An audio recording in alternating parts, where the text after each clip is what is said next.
Assalamualaikum warahmatullahi wabarakatuh.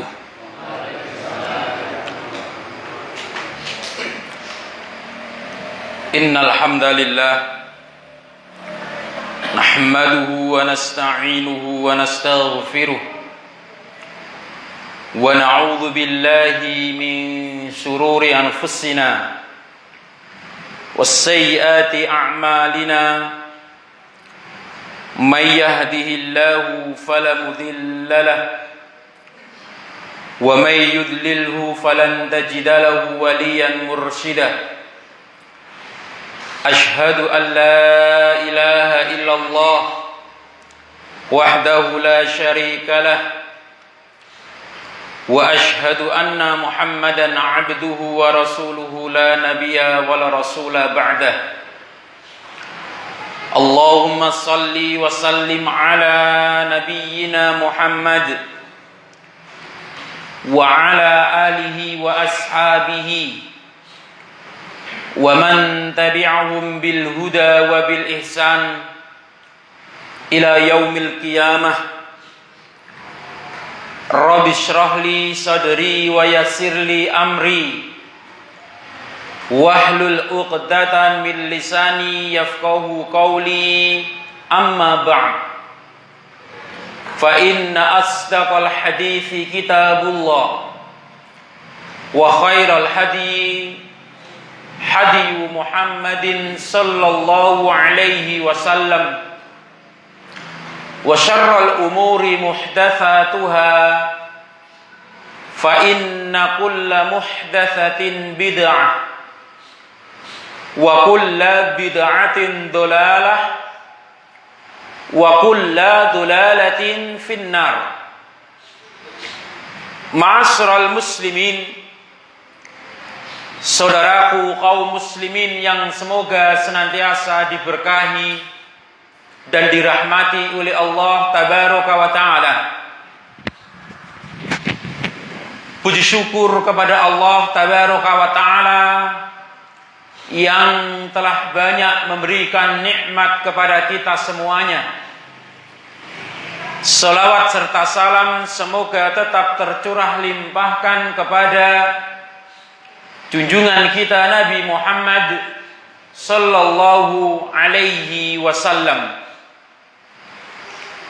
Kita bersyukur kepada Allah tabaraka wa ta'ala pada malam yang semoga kita diberkahi dan dirahmati oleh Allah tabaraka wa ta'ala ini.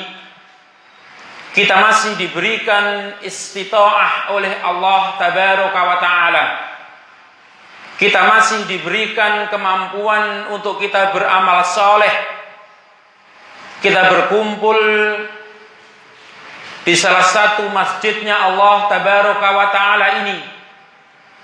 Semoga kita mendapatkan dari apa yang dijanjikan, dikabarkan oleh baginda Nabi Muhammad sallallahu alaihi wasallam.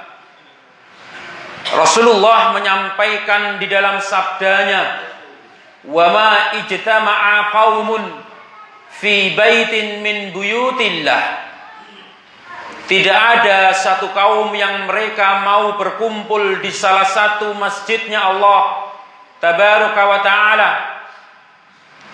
Yatluna kitab Allah, mereka mau membaca kitabullah. Wa yatadarasunahu bainahum, mereka mau mempelajarinya di antara mereka. Illa nazalat, tidak lain melainkan Allah akan menurunkan alaihim, kepada mereka, as-sakinah, ketenangan kepada kaum tersebut yang mau mempelajari kitabullah, mempelajari sunnah-sunnah Rasulullah. Tidak hanya itu, wa ghasyiyatuhumur rahmah, mereka akan diliputi dengan rahmatnya Allah tabaraka wa ta'ala. Wa haffatuhumul malaikah, mereka juga akan dikelilingi oleh malaikat-malaikatnya Allah tabaraka wa ta'ala. Wa dzakarahumullahu fi man 'indah, kaum tersebut akan dibanggakan oleh Allah di hadapan para malaikatnya, kemudian makhluk-makhluknya Allah tabaraka wa ta'ala akan memohonkan ampunan kepada kaum tersebut. Semoga apa yang kita lakukan mendatangkan semua dari apa yang dikabarkan oleh baginda Nabi Muhammad sallallahu alaihi wasallam. Ikhwani fiddin, kita telah membaca dan kita akan melanjutkan pembacaan kita terhadap kitab dari karya Imam An-Nawawi, mengumpulkan dari kitabullah dan sunnah Rasulullah yang kemarin telah kita bahas pembahasan tentang keutamaan orang miskin yang memiliki keutamaan karena ketakwaan dan keimanannya kepada Allah tabaraka wa ta'ala. Maka dalam kesempatan yang semoga diberkahi oleh Allah tabaraka wa ta'ala ini, kita akan melanjutkan dari pembahasan yang berikutnya tentang keutamaan bersedekah kepada orang miskin, orang yang tidak memiliki harta, orang yang berbeda dari rata-rata kebanyakan manusia. Disebutkan oleh mereka para ulama bahwasannya mereka tidak hanya bersedekah kepada mereka yang membutuhkan, bersedekah kepada mereka yang dikategorikan fakir atau miskin, itu akan mendapatkan nilai lebih kalau orang tersebut memberikan seinfak dan sedekahnya kepada orang miskin wa ala dzirrahim. Tidak hanya miskin, tetapi dia adalah orang terdekatnya. Maka kata mereka para ulama, as-sadaqatu 'alal miskina shadaqatun. As-sadaqatu 'alal miskini shadaqatun. Wa 'ala dzirrahimi thintani.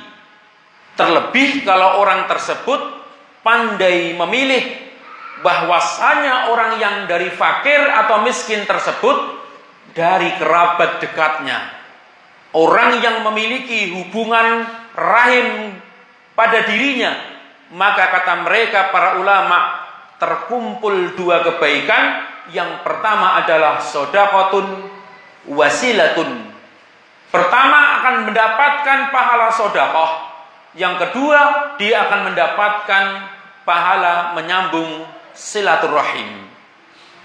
Ikhwani fiddin, dalam bab yang berikutnya ini Al-Imam An-Nawawi menyebutkan dalam babu birril walidain wasilatil arham, bab keutamaan kita menyambung berbuat baik kepada kedua orang tua dan menyambung tali silaturahim. Seperti biasa beliau selalu menyampaikan dari apa yang beliau kutipkan dari firman Allah tabaraka wa ta'ala, dari Al-Quranul Karim, yang kemudian dari hadis-hadis Nabi yang mulia sallallahu alaihi wasallam. Beliau mengutipkan sebuah firman Allah dan beberapa ayat di dalam Al-Quranul Karim yang kita bacakan. Yang pertama ini adalah dari surat An-Nisa. Beliau menyampaikan sebuah firman Allah tabaraka wa ta'ala yang artinya di mana di situ Allah tabaraka wa ta'ala menggandengkan perintah untuk mentauhidkan Allah, perintah untuk hanya beribadah kepada Allah, tidak boleh syirik, dengan berbuat baik kepada orang-orang yang memiliki kedekatan rahim, di antaranya kepada kedua orang tuanya. Nanti kepada orang-orang memiliki kedekatan dari kerabatnya, anak-anak yatim, orang yang memiliki kedekatan dengan dirinya dari tetangganya, dan ibnu sabil. Begitu disebutkan. Allah berfirman yang artinya wa'budullaha wa la tusyriku bihi syai'a wa bil walidaini ihsana wa bidzil qurba wal yatama wal masakini wal jari dzil qurba wal jaril junubi was-sahibi bil jambi wa ibnis sabil wa ma malakat aymanukum. Ketika menjelaskan tentang ayat ini, Rasulullah Shallallahu Alaihi Wasallam atau ketika membacakan dari ayat dari Al-Quran yang lain seperti yang disampaikan dalam surat Muhammad ayat 23 dari 22 sampai 23 dikisahkan sebuah riwayat yang beliau kutip dari seorang sahabat yang mulia Abu Hurairah radhiyallahu taala anhu qala Rasulullah sallallahu alaihi wasallam innallaha ta'ala khalaqal khalqa.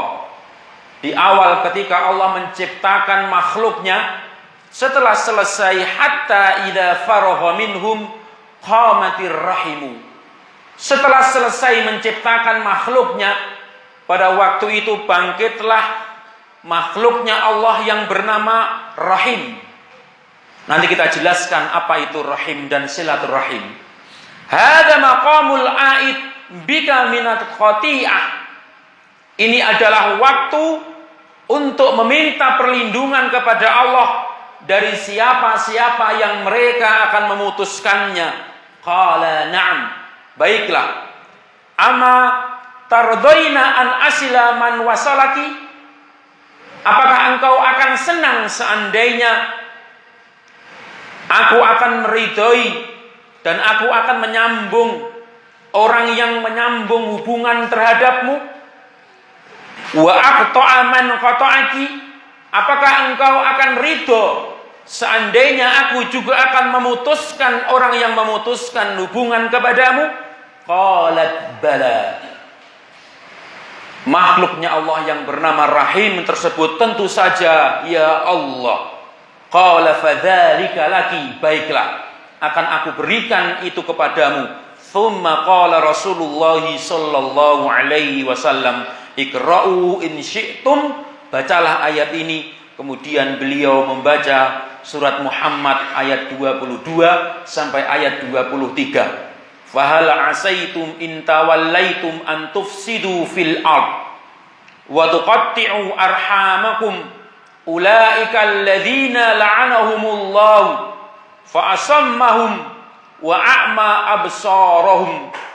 Riwayat ini diriwayatkan oleh Bukhari dan Muslim. Apakah kiranya jika kamu berkuasa engkau akan berbuat kerusakan di muka bumi dan memutuskan hubungan kekeluargaan? Kemudian dikabarkan dalam ayat yang berikutnya, itulah orang-orang yang dilaknat oleh Allah tabaraka wa ta'ala. Orang yang suka memutuskan tali silaturahim. Dalam riwayat yang lain, Al-Imam Al-Bukhari meriwayatkan man wasalaki wasaltuhu. Siapa yang akan melakukan menyambung silaturahim, akan aku sambung dia. Begitu dalam firman-Nya dalam sebuah hadis qudsi diriwayatkan dari Nabi Muhammad sallallahu alaihi wasallam. Wa man qata'aki qata'tuhu. Siapa yang memutuskan silaturahim, akan aku putuskan dia. Begitu disebutkan oleh Rasulullah sallallahu alaihi wasallam. Jadi pertama orang yang nanti kita harus paling yang pertama kita sambung silaturahimnya itu adalah siapa? Ibu kita. Maka dalam riwayat yang disebutkan di sini, beliau Imam An-Nawawi menyebutkan tentang sebuah riwayat yang mereka para sahabat bertanya kepada Rasulullah sallallahu alaihi wasallam. Pada suatu hari Abu Hurairah meriwayatkan, "Ya Rasulullah, man ahaqqun nas bihusni sahabati?" Siapa manusia yang paling berhak untuk aku berbuat baik kepadanya? Qala ummuka, ibumu. Thumma man, kemudian siapa duhai Rasul? Qala ummuka, ibumu. Qala thumma man, kemudian siapa duhai Rasul? Qala ummuka. Qala thumma man, qala abuka. Kemudian berbuat baiklah kepada orang tuamu, yang yaitu bapakmu atau ayahandanya. Iwani fiddin. Dijelaskan sebelum kita melanjutkan membaca hadis-hadis ini, mungkin perlu kita ingatkan apa itu pengertian silaturahim. Mengapa yang paling utama itu adalah ibu? Karena pengertian silaturahim sebagaimana disebutkan dalam kitab yang lain, dalam kitab Silatul Arham, mafhum wa fadail wa adab wa ahkamu fi daw'il kitabi was sunnah, disebutkan oleh beliaunya Asy-Syaikh Sa'id bin Ali bin Wahab Al-Qahtani. Beliau menyampaikan bahwasanya silaturahim itu dari kata wasala syai' bisyai', itu menyambungkan sesuatu, itu dari kata silatunya. Ar-rahimu adalah rahmul mar'ah. Rahimu diambil dari apa? Rahmul mar'ati ay baitu mambati waladiha wa wi'a'uhu. Tempat di mana di situ janin berkembang. Rahim, ya rahimnya seorang ibu. Makanya orang yang paling pertama untuk kita harus berbuat baik itu adalah orang tua kita. Yang pertama dari ibu kita, kemudian bapak kita. Dalam urusan apa? Amma silaturrahimi fahiyal ihsan. Kita melakukan semua bentuk perbuatan baik ilal aqaribi ala hasbi halil wasil wal mausul. Melakukan perbuatan baik sesuai dengan keadaan orang yang hendak menyambung silaturahim atau orang yang diperbuati baik untuk disilaturahimi tersebut.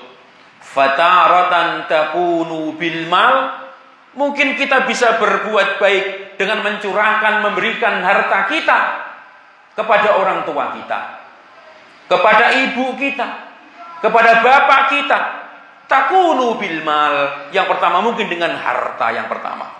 Wa taratan bil khidmati, yang kedua bisa mungkin dengan kita berkhidmah, membantu segala kebutuhan orang tua kita, membantu segala kebutuhan apa yang diperlukan oleh ibu dan bapak kita. Wa taratan bizziyarati wassalam wa ghairi dzalik. Tidak memiliki harta, tidak bisa membantu, jangan lupa untuk sesekali kita berkunjung kepada kedua orang tua kita. Kita melihat keadaannya, kita melihat kondisinya, baru kemudian kita mungkin bisa melakukan perbuatan baik itu kepada orang yang berikutnya dari orang yang memiliki hubungan nasab dan yang berikutnya.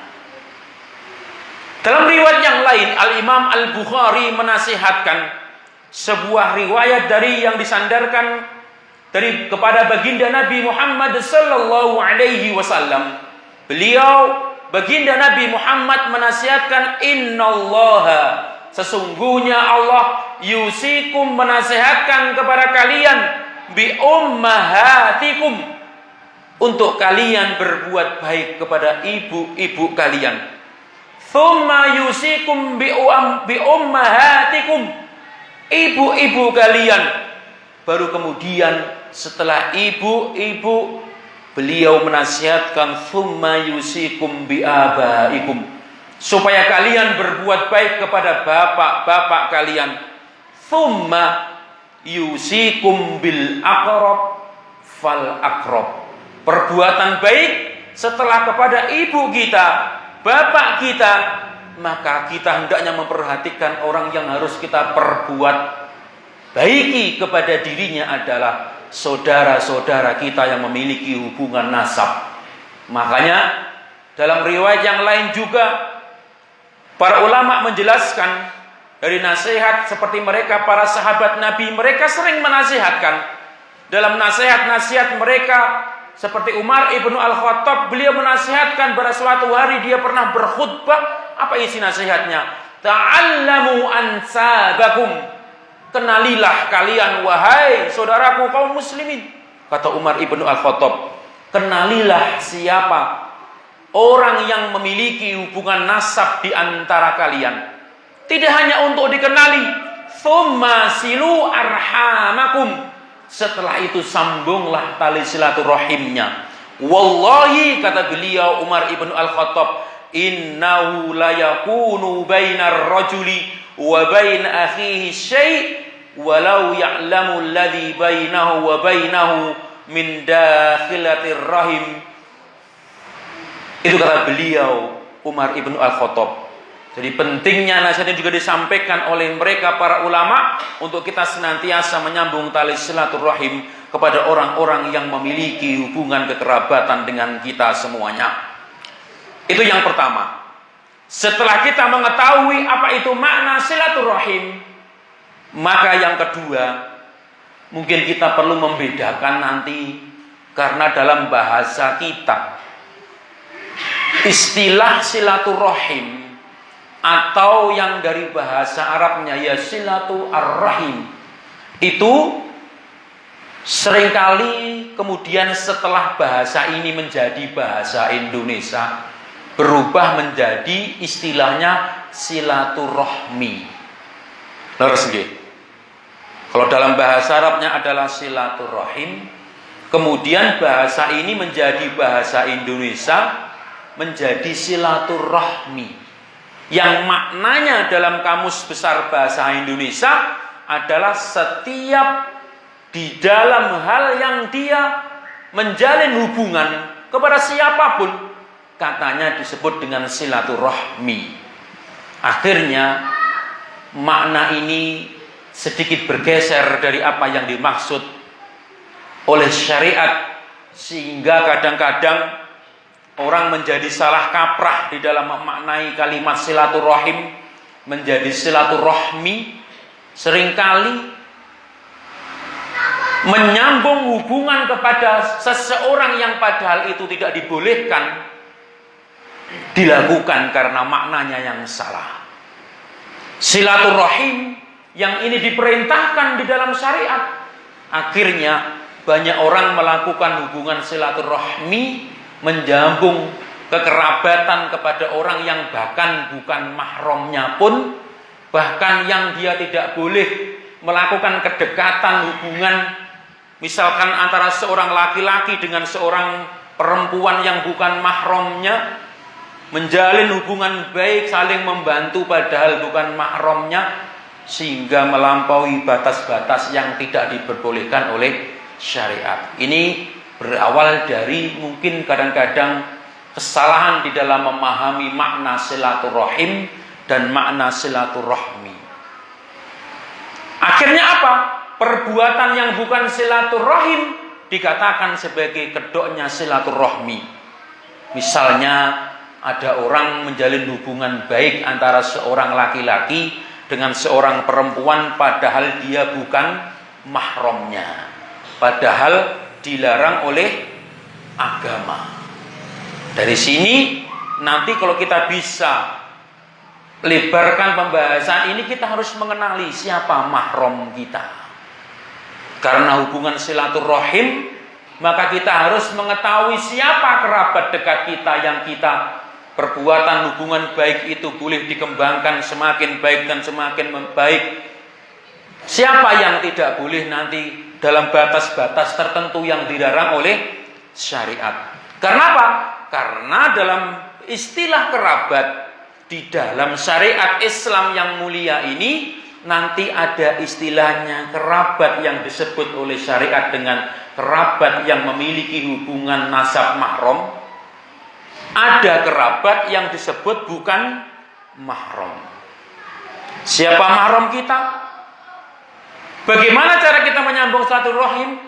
Tadi dengan mencurahkan harta, dengan membantu, atau mungkin sering saling berkunjung. Imam An-Nawawi menyebutkan, wa amma silaturahimi fahyal ihsan ilal aqarib. Silaturahim itu adalah setiap perbuatan baik yang dilakukan kepada kerabat dekat, ala hasbi halil wasil wal mausul. Fataratan takunu bil mal, dengan harta, wataratan bil khidmah, dengan membantunya, wataratan biziarah, dengan saling berkunjung. Tetapi kemudian banyak orang saling berkunjung kepada manusia yang padahal itu mungkin lawan jenisnya yang bukan mahramnya. maka kita nanti akan terkena rambu-rambu syariat. Hal itu menjadi tidak boleh. Padahal tadi kan harus berbuat baik. Tapi ternyata ketika makna ini berubah, silaturahim menjadi silaturahmi, akhirnya yang bukan mahramnya pun dia menjalin hubungan baik, akhirnya terjebak dalam sebuah larangan syariat. Karena nanti hubungan baik itu mungkin dengan saling kunjung mengunjungi. Yang pertama karena yaitu perbuatan baik dengan perbuatan, yaitu dengan bagaimana dengan saling mengunjungi. Yang kedua, mungkin perbuatan baik dengan saling memenuhi undangannya. Kalau saudara kita mengundang kita, maka kita harus mendatanginya. Tidak boleh mengabaikannya. Meskipun saudara kita itu kalau kemarin itu tergolong orang yang kurang mampu dalam urusan harta. Ini yang mengundang, biasanya kalau yang mengundang orangnya miskin dari saudaranya, seringkali disepelekan. Paling hidangannya cuma begitu saja. Beda kalau yang mengundang orang yang memiliki duit dari saudaranya, diupayakan datang, diusaha-usahakan. Padahal hukumnya seharusnya sama. Sama-sama diprioritaskan untuk didatangi supaya semakin erat hubungannya tadi itu. Apalagi kalau orang tersebut memiliki orang yang umurnya sudah lanjut usia. Al-barakatu ma'akabirikum. Keberkahan itu akan datang kepada orang yang lebih tua. Yang muda mengunjungi yang tua, begitu. Memenuhi undangannya, begitu. Dengan bagaimana lagi? Dengan menyambung silaturahim, dengan menjenguknya kalau dia sakit. Dengan bagaimana lagi? Mungkin dengan menyambung silaturahim dengan ucapan. Karena banyak orang itu seringkali salah. Menyambung silaturahim itu dikiranya kalau dia saling memberikan harta. Kalau dia saling memberikan keuntungan yang sifatnya dunia. Diundang makan-makan, wah cocok ini. Saudara saya yang ini sering undang untuk makan-makan, cocok. Iya betul. Itu adalah salah satu bentuk perbuatan baik. Tapi yang sering dilalaikan, banyak orang itu dalam bentuk menyambung tali silaturahim, dalam bentuk yang lain diantaranya apa? Menyambung silaturahim dengan lisan. Dengan bagaimana? Nasihat. Di sini beliaunya Al-Imam An-Nawawi mengutip sebuah firman Allah Tabaraka wa Ta'ala dari surat Asy-Syu'ara ayat 214, di mana Allah berfirman yang artinya wa anzir ashiratakal aqrabin. Berilah peringatan kepada saudara-saudaramu itu. Saudara-saudara dari kerabat-kerabat terdekatmu. Tapi ini yang seringkali tidak disenangi. Ketika menjelaskan tentang ayat ini atau mempraktekkan perintah Allah ini, apa yang dilakukan oleh Rasulullah ihwani fiddin, para bapak dan ibu sekalian. Rasulullah langsung berdiri dan kemudian memanggil kerabat-kerabatnya. Da'a Rasulullah sallallahu alaihi wasallam Quraisy. Dia memanggil seluruh orang-orang suku Quraisy dari keluarganya, fa ijtama'u fa amma wa khassa. Datang orang-orang yang khusus, datang orang-orang yang umum. Datang dari keluarganya dari suku Quraisy secara umum, ada yang datang dari keluarga terdekatnya dari Bani Hashim dan Bani Muthalib. Mereka apa yang dilakukan oleh Rasulullah? Dinasihati oleh Rasulullah. Dinasihati, ya Bani Abdi Syams, ya Bani Ka'ab, ya Bani Lu'ay ibni Lu'ay, angkidu anfusakum minan nar. Jagalah diri kalian dari api neraka. Ini Pak yang seringkali menyambung silaturahmi atau menjadi penyebab banyak orang itu kemudian menjauh. Kenapa? Karena wawasan orang menyambung silaturahim itu dalam prasangkanya kebanyakan manusia itu kalau menyambungnya itu dengan cara-cara yang menyenangkan, yang sifatnya duniawi, diundang makan-makan, dikasih duit, dibantu. Kemudian apa? Yang berkaitan dengan kesenangan-kesenangan urusan dunia dan makanan biasanya. Padahal disebutkan dalam syariat menyambung tali silaturahim itu diantaranya dengan saling menasihatkan untuk kebahagiaan tidak hanya dunia tetapi juga akhirat. Menasihatkan kepada mereka tentang, barangkali kalau dalam bahasa kita ini mungkin kita harus ingatkan kalau masih saudara kita berbuat syirik, ya kita ingatkan kalau itu syirik. Kalau barangkali di antara saudara kita yang masih melakukan kebid'ahan, kita nasihati, Pak, Bu, Pak D, Pak Le, Bu Le, ngeten iki bid'ah. Ini adalah salah satu bentuk perbuatan baik dalam lisan kita. Tapi inilah yang kemudian seringkali menjadikan orang itu menjadi menjauh. Makanya dalam sebuah riwayat Al-Imam An-Nawawi meriwayatkan ini dari Abu Hurairah. Dalam riwayat hadis yang ke-323 ini ada seseorang mengadukan permasalahannya kepada Rasulullah. Anna rajulan qala ya Rasulullah innali qarabah. Ya Rasulullah, saya itu punya kerabat dekat. Aku senantiasa asiluhum, menyambung hubungan baik kepadanya. Tetapi apa? Wa yaqta'uni, tetapi mereka menjauhiku. Panjenengan nate ngeten iki. Ketika hubungan baik itu menyumbang dengan harta, senang mereka. Tetapi giliran kita menasihati, Pak ngeten iki syirik, iki bid'ah, akhirnya didoi. Ngeten iki jauhi sunnah Nabi. Akhirnya pun didoi yang niku. Wa ausinu ilaihim wa yusiuna ilayya. Tapi aku terus berbuat baik duhai Rasul. Tapi mereka terus berbuat buruk kepadaku.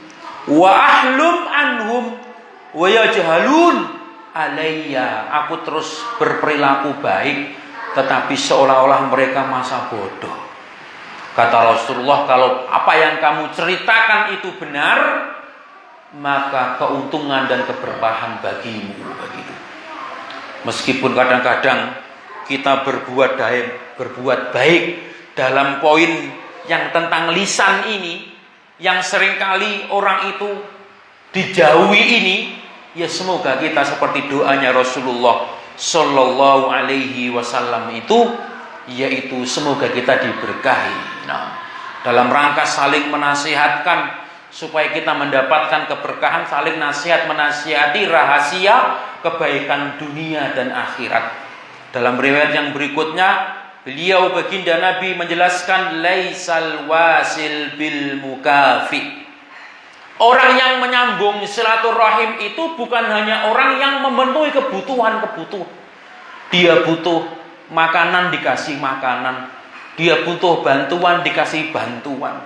Ada di antara bentuk yang ketika engkau menyambung tali silaturahim tetapi kemudian mereka membencimu dengan hal tersebut. Walakinnal wasil ladzi idza qata'at, apabila dia diputuskan rahimuhu wasolaha, dia terus menyambungnya.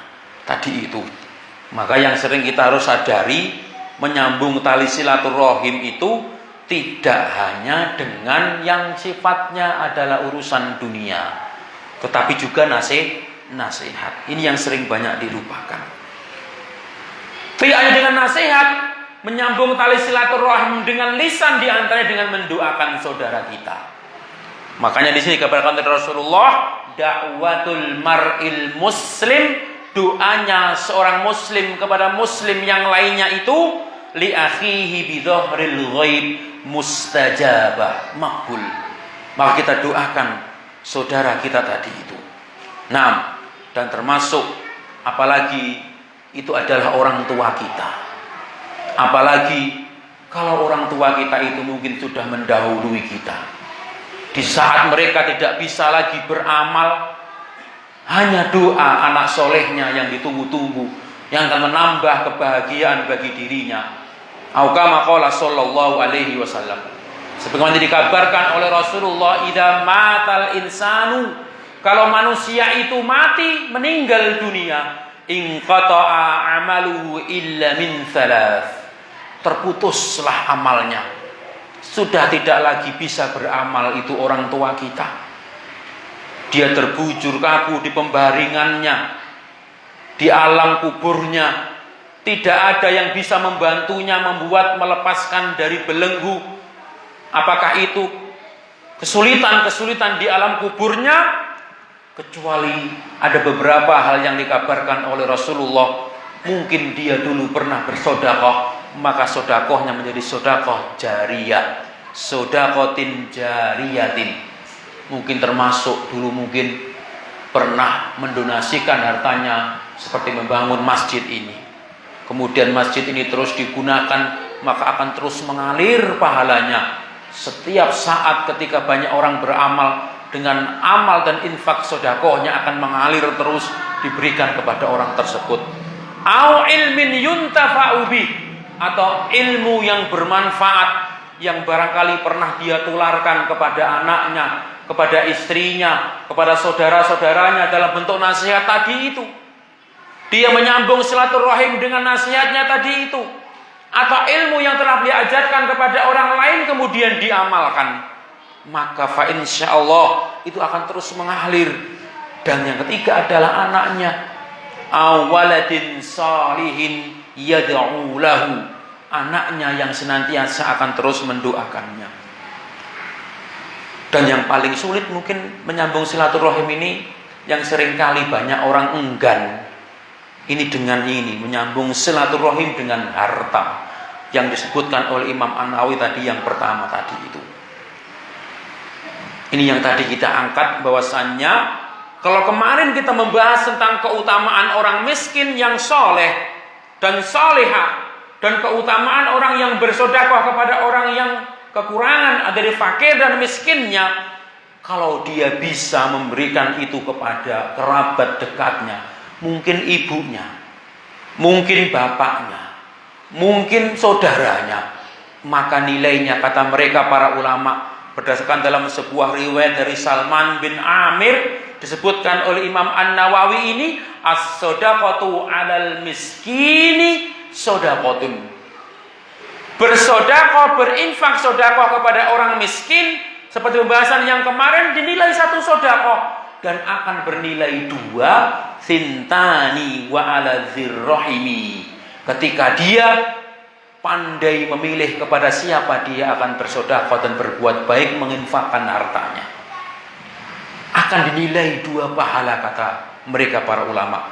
Sintani, yang pertama sedekahun, dinilai sedekah, yang kedua wasilatun, akan dia mendapatkan pahala silaturahim tadi itu. Silaturahim yang harus nanti kita tunaikan.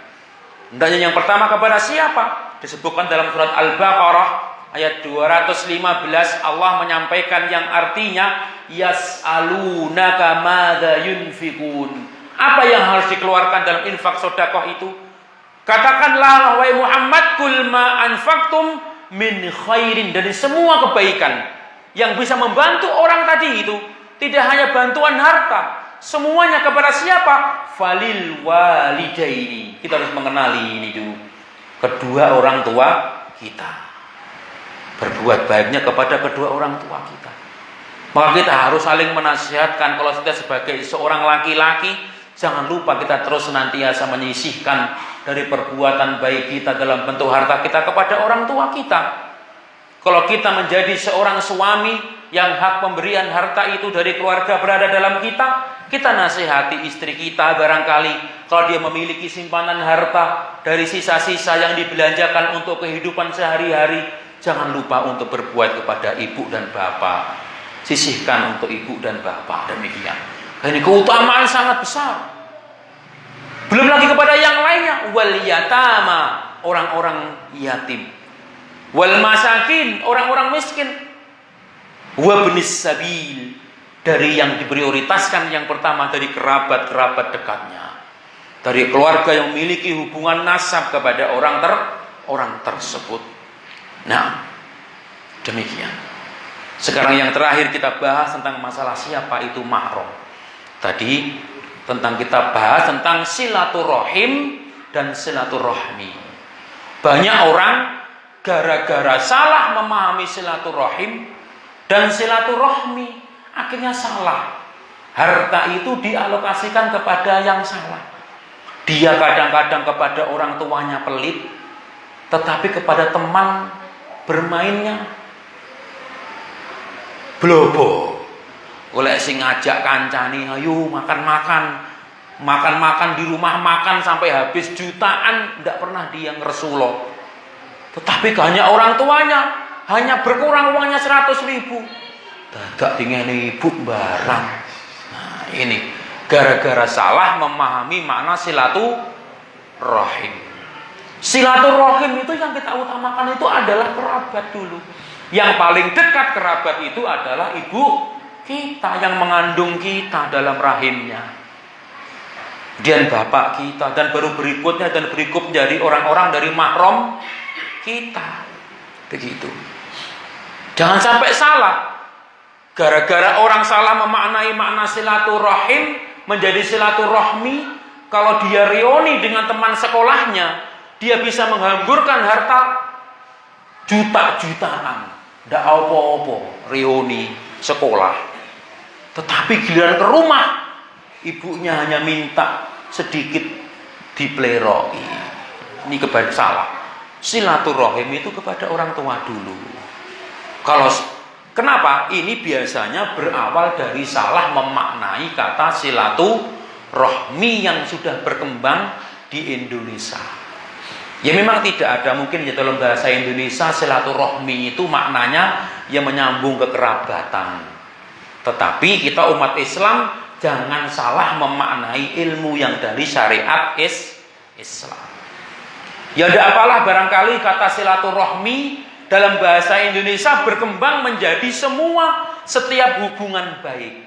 Apakah itu teman sekolah, apakah yang mahram atau yang bukan, apakah tetangga yang tidak memiliki hubungan nasab atau teman jauh, semuanya kalau dia itu menjalin kekerabatan namanya silaturahmi. Itu dalam bahasa Indonesia. Ya baiklah. Tetapi kalau dalam terminologi syariat yang tidak ada hubungan nasab namanya itu ukhuwah imaniyah atau ukhuwah islamiyah saja. Dalam perintahnya kita boleh baik kalau memiliki hubungan ukhuwah imaniyah. Kalau yang tidak memiliki nasab itu istilahnya dalam syariat. Kita menjalin orang yang tidak memiliki nasab dengan hubungan yang baik karena sama-sama memiliki semangat untuk cinta kepada Allah yang sama. Itu namanya hubungan Islamiyah atau hubungan ukhuwah imaniyah. Tetapi kalau perbuatan baik kepada keluarga, kerabat, namanya itu silaturahim. Maka itu kita harus mengenali siapa mahram kita. Nanti juga biar tidak salah bahwasanya kita telah berbuat baik. Misalkan kalau kita kaum laki-laki berbuat baiknya kepada perempuan yang salah, yaitu duduk mahrami aku berbuat baik, omongnya diperintahkan kan berbuat baik, menyambung silaturahim. Silaturahim di dalam Islam saja dibedakan dari yang mahram dan yang non mahram. Itu kalau kerabat saja. Kerabat saja itu dibagi di dalam Islam, ada kerabat yang mahram, ada kerabat yang non mahram. Siapa mahram kita? Mungkin Ikhwan Fiddin sekalian nanti bisa dibuka dalam surat An-Nisa ayat 22 sampai ayat 24. Disitulah kita dikenali mahram kita. Mahram itu maksudnya adalah lawan jenis atau wanita yang haram dinikahi. Yang benar mahram menapa muhrim? Mahram nggih, nanging sing tersebar ning masyarakat niku muhrim. Muhrim niku tegese tiyang ingkang berihram. Kleru niku, Pak. Dalam bahasane lek muhrim niku wong berihram, lek mahram niku istilah syariat perempuan-perempuan yang tidak boleh nikahi. Sebabnya napa? Isik dulur dalam terminologi syariat. Wala tankihu ma nakaha abaukum minan nisa. Pertama mahram kita yang paling dekat itu siapa? Ibu kita yang dinikahi oleh bapak kita. Minan nisa illa ma qad salab innahu kana fahisyatan wa maqtan wa sa'a sabila. Ini nanti tentang mahram semuanya, Pak ya. Panjenengan nanti kalau mau mengetahui siapa mahramnya bisa dibaca dasarnya dalam ayat tersebut. Mahram itu juga dibedakan di dalam terminologi syariat. Ada yang mahram itu sifatnya mu'abbad, ada mahram yang sifatnya mu'aqqad. Mu'abbad itu yang tidak boleh dinikahi selamanya. Nah, ini mungkin yang paling dekat ya ini, mungkin kerabat-kerabat kita yang tidak boleh dinikahi selamanya. Kalau mu'aqqad itu tidak boleh dinikahi dalam kondisi dan waktu tertentu saja. Nanti jangan sampai salah, hubungan berbuat baik kepada kerabat yang bukan mahramnya pun berbeda. Karena nanti dalam surat An-Nur ayat 31 Allah menyampaikan di dalam firman-Nya yang artinya janganlah kalian menampakkan perhiasannya, para perempuan itu, wala yubdina zinatahunna illa li bu'ulatihinna au abaihinna au abai bu'ulatihinna au abnaihinna au abnai bu'ulatihinna au ikhwanihinna au bani ikhwanihinna au bani akhawatihinna au nisaihinna. Jangan sampai salah, Pak ya. Janganlah kalian menampakkan perhiasannya kecuali kepada siapa? Bapak-bapak mereka, ayah mereka. Yang kedua suami mereka, ini para perempuan. Nah, ini dari urusan mahram saja sudah beda. Nanti menyambung dengan kedok tali silaturahim, engko karo omongi sik dulur ngoten kan, dulur tunggal Mbah Adam ngoten. Lah nggih berbuat baik, engko menampakkan auratnya, terus digondangi ngalor ngidul, gondang gandengi. Alasannya lho kan berbuat baik. Nah, itu maksudnya. Kalau sampai salah memahami makna silaturahim menjadi silaturahmi, bisa jadi engkau akhirnya berbuat baik kepada lawan jenis juga yang itu bukan mahramnya. Padahal untuk menampakkan perhiasannya, rambutnya itu hanya boleh kepada bapaknya, suaminya, putra-putra mereka, putra atau anak-anak suaminya, dari saudara-saudara laki-laki mereka, dan putra-putra laki-laki mereka, dan putra saudara perempuan mereka. Itulah orang-orang yang nanti diizinkan. Maksudnya apa saya sampaikan ini? Jangan sampai salah memaknai semua orang dianggap kita berbuat baik sampai melebihi batas syariat. Nggih nyuwun sewu. Misalkan kita nyuwun sewu biasanya lek teng desa ngoten niku menjadi sebuah tradisi kebiasaan karena jauh kemudian ada perempuan melaku. Bar mlaku niku wae kok mesakne iki bojone tanggoku. Tak gandengi wae niki. Kan berbuat baik, harus berbuat baik padahal itu bukan mahramnya. Bisa jadi fitnah. Terus pundi? Ya kudune bojone ngerti, lek duwe bojone digandengi, lek ngerti pedal ya diterke. Tanggung jawabe. Duwe anak wedok, aja diculne dhewe. Ya kadang punya kebutuhan mau belanja ke pasar, mahramnya yang mengantarkan, mungkin bapaknya atau saudara laki-lakinya yang mengantarkan. Aja sampai engko ning dalan ngesakne ditemu wong liya, digandeng, bolak-balik digondang gandengi, akhirnya engko ya bisa tergoda karena bukan mahram. Dirabi oleh kok. Nggih napa mboten? Bukan mahram niku dirabi boleh.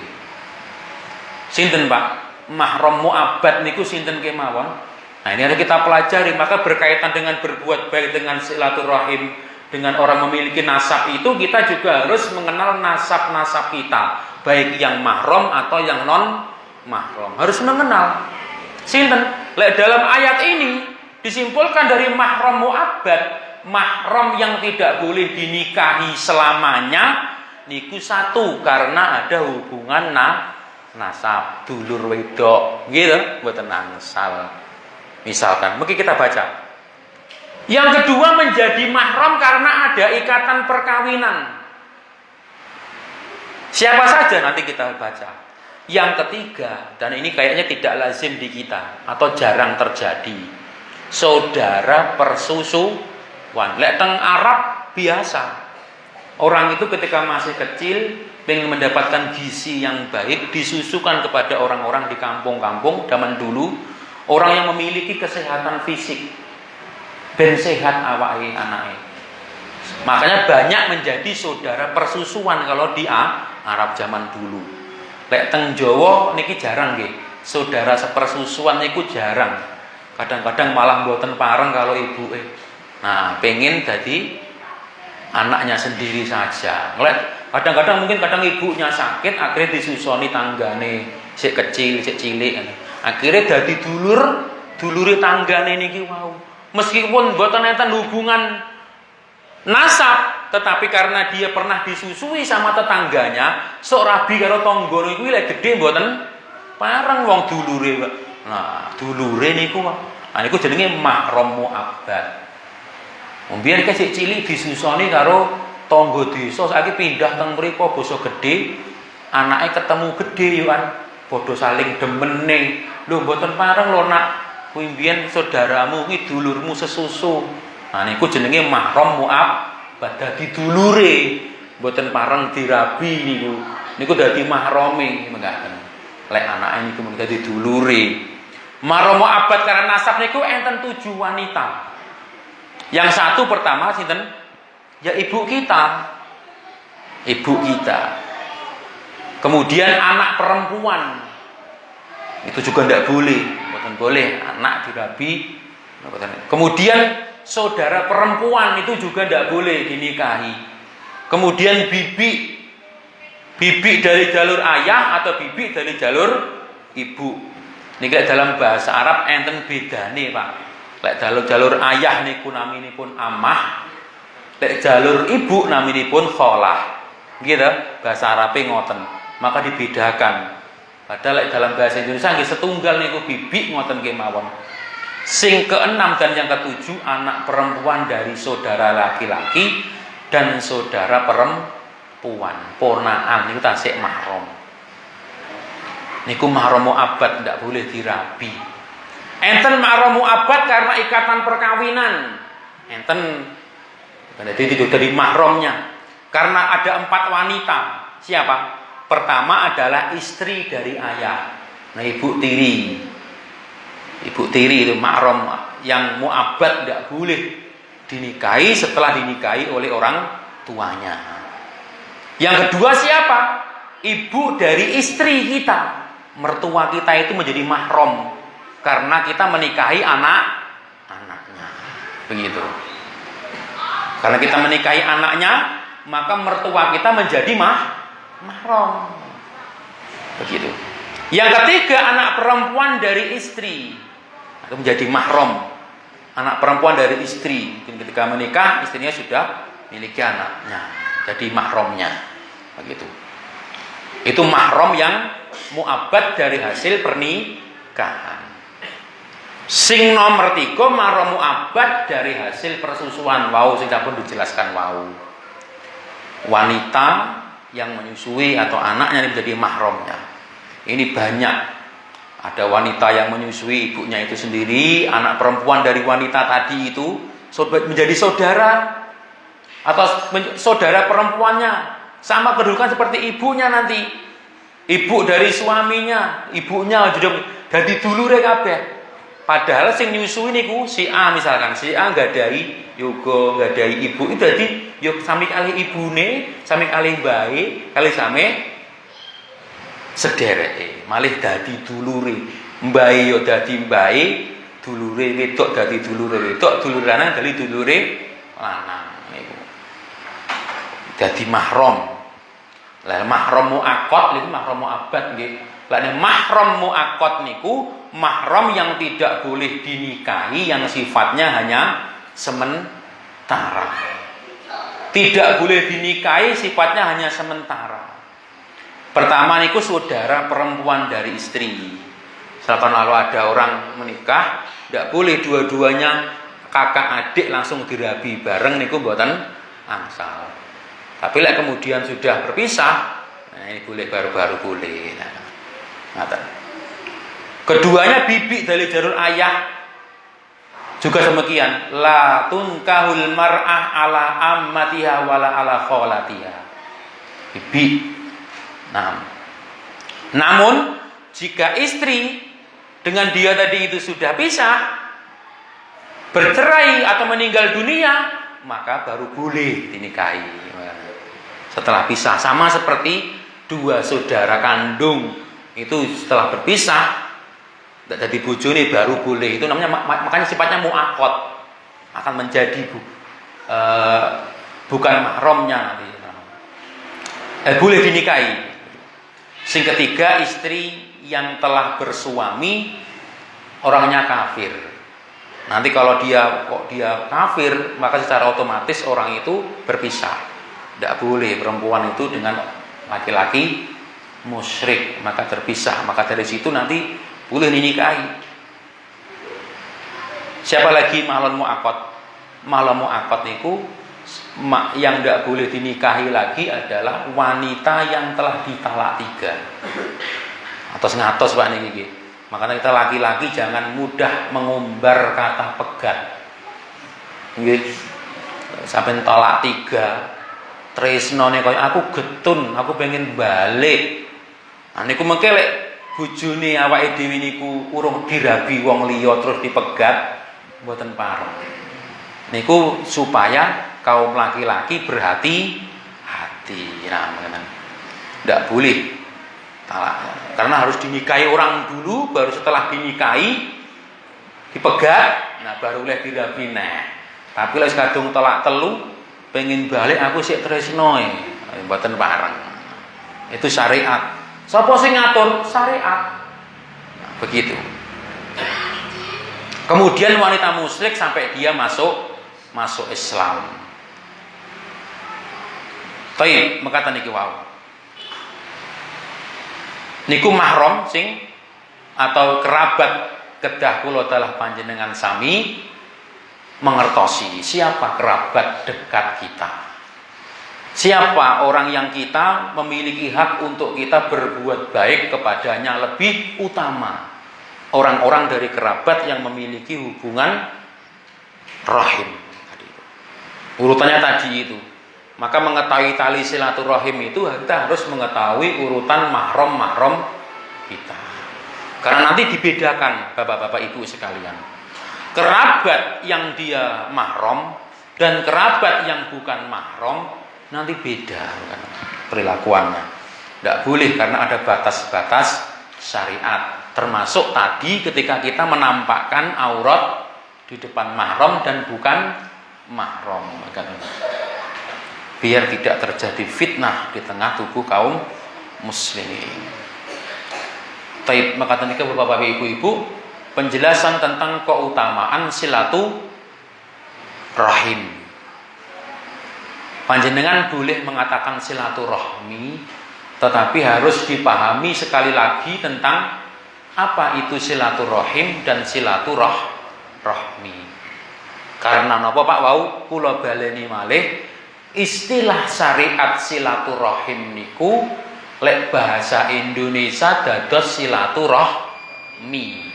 Akhiripun meluas.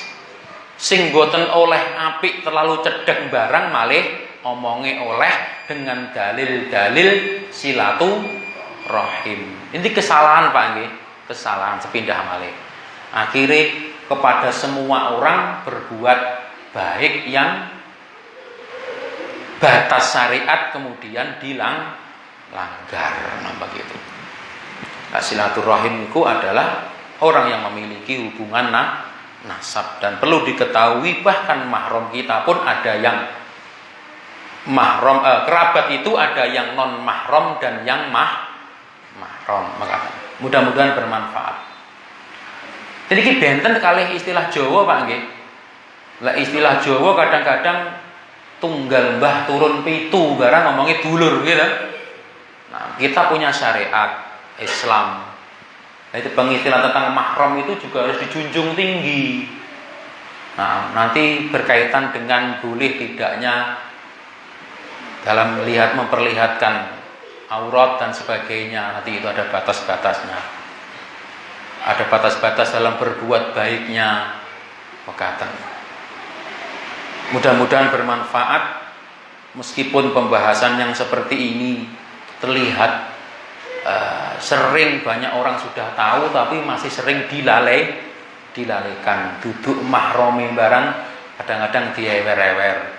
Tonggone konco sekolah kadang-kadang reunian lanang wedok, padahal niku senes mahromi.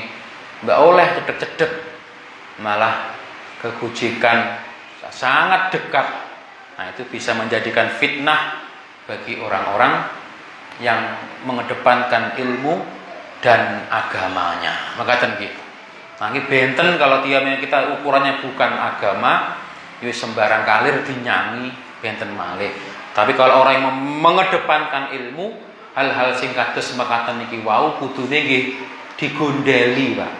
Kayak duduk mahramku, kayak mahramku. Iki dulur nanging duduk mahram. Iki dulur iki mahram. Nah, harus tahu kita. Mudah-mudahan bermanfaat. Monggo dipun tutup kanthi doa kafaratul majelis. Subhanakallahumma wa bihamdika asyhadu an la ilaha illa anta wa astaghfiruka wa atubu ilaik.